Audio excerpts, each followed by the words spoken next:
What's up, guys? How y'all doing today? I'm back. Like I said yesterday, you was gonna get this video, you get this video, you might not believe me, but boop, here I am. Alliance of American Football. We talked about when it started, and unfortunately it's already ending. My thing about the Alliance is it had all the potential in the world. I myself really did enjoy the Alliance. I like the Sky Judge, you know what I'm saying? I like that they were actually allowing them to deliver hard hits. It's not that I enjoyed there being no kickoffs, but it was okay. I like the overtime rules, you know what I'm saying, man? And the 2-point conversions and the stuff that the Lions was trying to do was cool to me. And it was just another pool for players to get into the NFL for, and I'm all for that, giving people a second chance to get back to the NFL, you know what I'm saying? There could very well have been some future Texans playing in the Alliance. Now, considering the fact they're not playing out their whole season, I don't know what that means.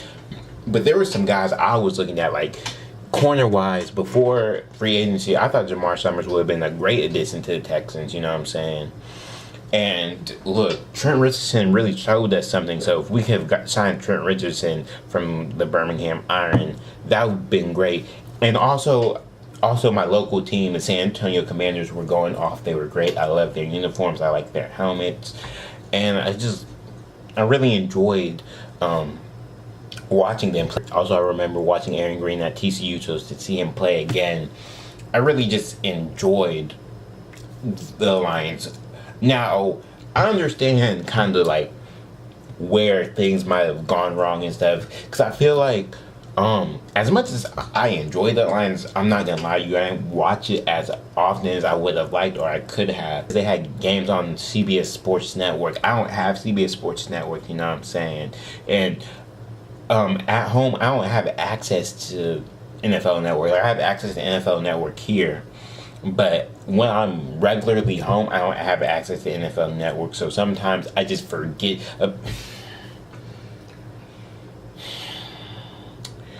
I don't like this whole "it's getting dark in the middle of my video" thing. Because I don't have NFL Network at home, sometimes when I'm here, I forget I have it. Like, I'll just be flipping through channels, be like, oh, NFL Network. Oh, there's a Lions game on. Let me watch this game. And I'm a communications major. Like, I understand how hard it is to get your stuff on networks and to get shown and to find time and for them to be like, okay, well, we'll give you this whole time. Like I understand all the difficulties of that. I feel like the Lions have focused more on people being there in person. Like, some teams did really good. Like, every time I watched the Commanders game, the stadium was packed.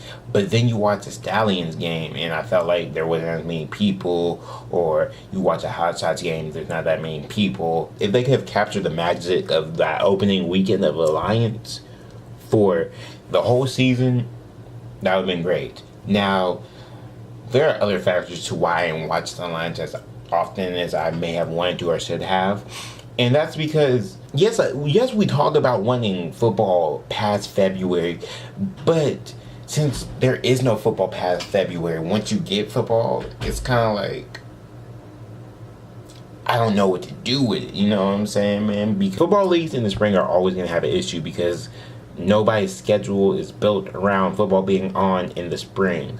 Like, in the fall, I know college football on Saturday, NFL on Sunday, and like sometimes like I just couldn't watch them, and like they came on at different times. Like, it wasn't like a set time. Like with college football, you know, for me, college football starts at 11 a.m. I know that NFL football starts at noon. With the Lions, it was like, okay, they're gonna play a game at 3, 2, 1, and then Sunday it's gonna be the same thing. And like I said, it's always like you can never see both games. Well, for me, I found that problem. I can never see both games. I would see that one game was on the CBS Network or BR Live or something, and the other game would be on NFL Network. And it's like, okay, well, I would like to see both games. And I feel like and another thing, I feel like I have a problem seeing Commanders games, which is crazy because I live in the state of Texas. So I just feel like I should have been able to see Commanders games.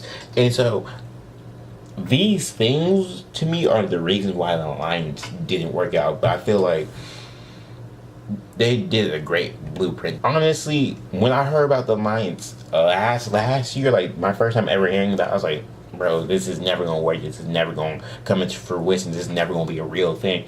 But it did that, and it was really exciting. I'm not gonna lie. And like I said, there's players that definitely, to me, deserve to be on NFL teams. There's players that I would want the Houston Texans to take. I'm not gonna lie to you. Spring football is still really cool to me. Even though I didn't watch it as much as I should have, spring football is still really cool to me, bro. So I just hope that next year we have the XFL coming. Hopefully the XFL sees what the Lions did and capitalizes on it. Like, the Lions was great on social media. All their teams did Wallpaper Wednesday on Twitter, which is great because if you're like me, you change your wallpaper very often.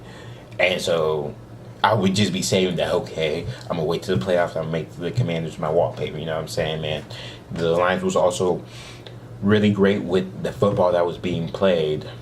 I feel like the Lions was also really great at giving people chances. They also tried to limit missed calls by putting the skybox judge up there. So I think that any league that's going to compete with the NFL or just be a spring league needs to look at what the Lions did and capitalize off of it. But hey, man, same man. That's all I gotta say about the Lions. It sucks that it's over. Oh, well, it's not officially over, but it's headed that way. And I don't too much care for how they're treating their players because I'm hearing some things about they just told them to pack them and leave. They made them pay for their flights back, and they still owe like vendors like $4 million or something. So yeah, that's not cool at all.